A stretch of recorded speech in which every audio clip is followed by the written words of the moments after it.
আসসালামু আলাইকুম। ইজি রান্নাঘরের পক্ষ থেকে সকলকে স্বাগতম। আজকে আমরা নিয়ে এসেছি একটি রমজান উপযোগী রেসিপি, স্পেশাল আলুর চপ। আলুর চপটা তো সাধারণত আমরা রোজার সময় করে থাকি। এটা রমজান মাসে আমাদের একদম কমন একটা রেসিপি। তো আমি এই আলুর চপটাকে আজকে কিভাবে স্পেশাল বানানো যায় সেটাই আপনাদের সাথে শেয়ার করব।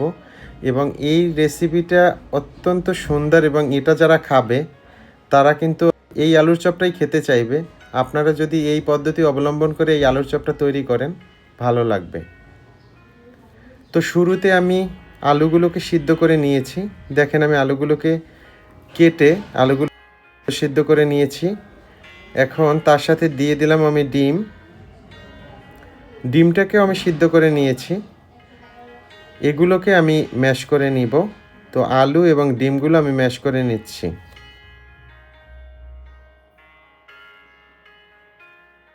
দেখেন আমি এগুলোকে ম্যাশ করে নিচ্ছি। আমরা সাধারণত যখন নর্মাল আলুর চপগুলো করে থাকি আমরা কিন্তু আলুকে এভাবেই ম্যাশ করে নেই। তো সেভাবেই ম্যাশ করে নিতে হবে।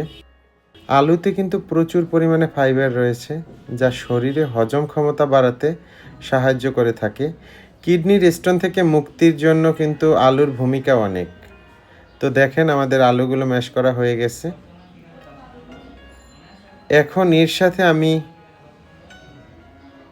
কিছু উপকরণ আরও নিয়েছি যে উপকরণগুলো আমি ব্যবহার করব।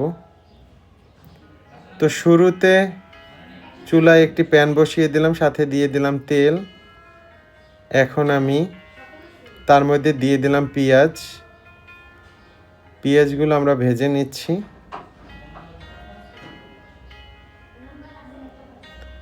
পেঁয়াজটাকে একটু ভালোভাবে ভেজে নিতে হবে। দিয়ে দিচ্ছি আমি কুচানো কাঁচামরিচ।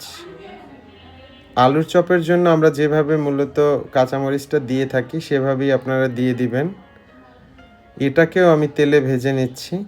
দিয়ে দিচ্ছি আমি টমেটো। এখানে আমি ছোট ছোট 2টা টমেটো নিয়েছি। আপনাদের যদি টমেটো একটু বড় সাইজের হয় একটা দিতে পারেন।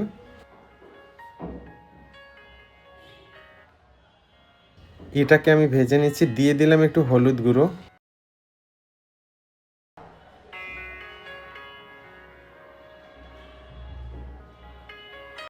এখন একটু ভালোভাবে নেড়ে নিচ্ছি। দিয়ে দিচ্ছি ধনিয়ার গুঁড়ো। দিয়ে দিচ্ছি ভাজা জিরের গুঁড়ো। সবসময় আমি বলি যে আপনারা জিরের গুঁড়ো যেটা ব্যবহার করবেন সেটা হচ্ছে ভাজা জিরের গুঁড়োটা ব্যবহার করবেন। এটা অসাধারণ একটা ঘ্রাণ থাকে। ঘ্রাণটা অনেক ভালো লাগে খাবারে। তো খুব ভালোভাবে নেড়ে নিচ্ছি। দিয়ে দিলাম আমি পরিমাণ মতো লবণ। এখানে আমি লবণের পরিমাণটা একটু কম দিয়েছি, কারণ হচ্ছে এই লবণের কাজ আরও আছে।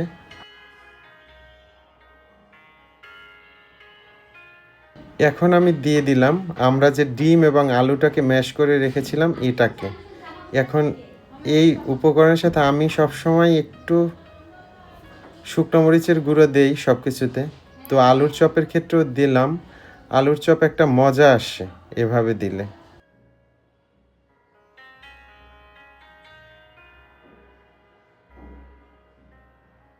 এখন খুব ভালোভাবে নেড়ে নিচ্ছি। এর মধ্যে দিয়েছি ধনিয়া পাতা। এখন খুব ভালোভাবে মিক্স করে নিব আমরা। যখন এটা খুব ভালোভাবে নাড়তে হবে এবং অনেক নাড়তে হবে যেন মিক্সচারটা ভালো হয়, সেই দিকটাই খেয়াল রাখতে হবে।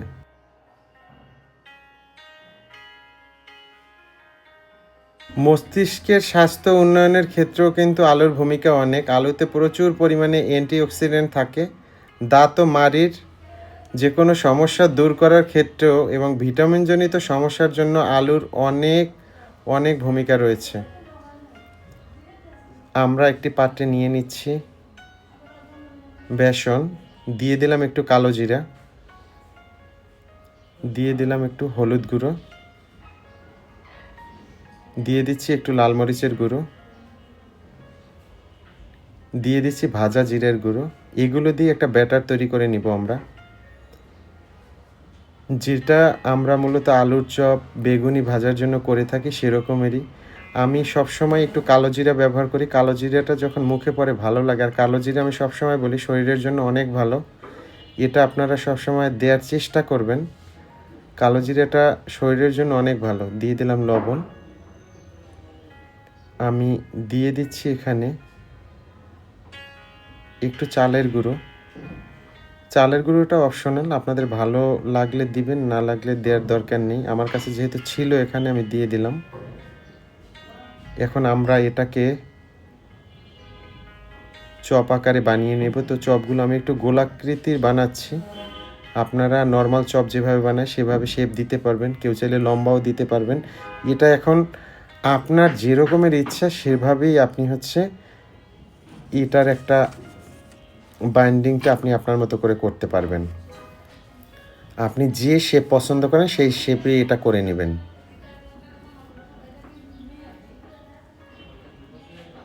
তো আমাদের আলুর চপ মোটামুটি বানানো হয়ে গেল। চুলায় আমরা একটা প্যান দিয়ে দিলাম আমরা সাদা তেল। সাদা তেলে আমরা এটাকে ভেজে নিব।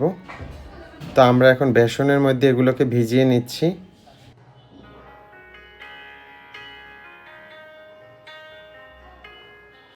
দেখেন,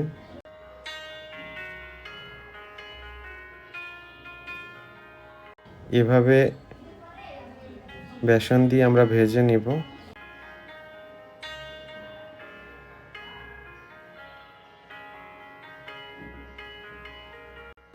দেখেন, আমরা ভেজে নিচ্ছি। আলু কিন্তু ভাতের বিকল্প হিসাবে অনেকেই খেয়ে থাকে। বিশেষ করে আলুতে রয়েছে প্রচুর পরিমাণে শর্করা। আলুর বিভিন্ন খাবারই হয়ে থাকে, যেমন French fry, chips, mashed potato, wedges ইত্যাদি বিভিন্ন ধরনের খাবার যেগুলো আমরা খেয়ে থাকি। বিশেষ করে এসব খাবার আমরা রেস্টুরেন্টগুলোতেই বেশি খাই। তো বাসায় যদি আমরা আসলে এভাবে চেষ্টা করি, অনেক ভালো ভালো খাবার তৈরি করা কিন্তু পসিবল। আর আপনাদের কাছে রিকোয়েস্ট, আপনারা এবার রমজানে অন্ততপক্ষে এভাবে একদিন হলেও আলুর চপটা বাসায় বানাবেন এবং খেয়ে দেখবেন। অসাধারণ একটা টেস্ট হয় এখানে। আমি আরও কিছু চপ ভেজে নিচ্ছি। চপগুলো চুলায় দিয়ে দিলাম। এখন আমরা একটু উল্টিয়ে দেব। তো উল্টানোর জন্য আমি কাঁটা চামচের ব্যবহার করছি। আপনারাও এরকম সহজে এই কাজটা সহজে করার জন্য করতে পারেন। তো আমরা তুলে নিচ্ছি আমাদের আলুর চপ, স্পেশাল আলুর চপ। আপনারা আলুর চপ তো বাসায় করেনি, স্পেশালটা একদিন রোজাদারের জন্য করে দিবেন, দেখবেন অনেক উপকার পাবে। বিশেষ করে বাচ্চারা অনেক মজা করে খাবে, কারণ একঘেয়েমি খাবার বা এগুলোতে যখন আমরা অভ্যস্ত হয়ে যাই তখন আসলে ভালো লাগে না। ধন্যবাদ জানাচ্ছি সকলকে ভিডিওটি দেখার জন্য। ধন্যবাদ।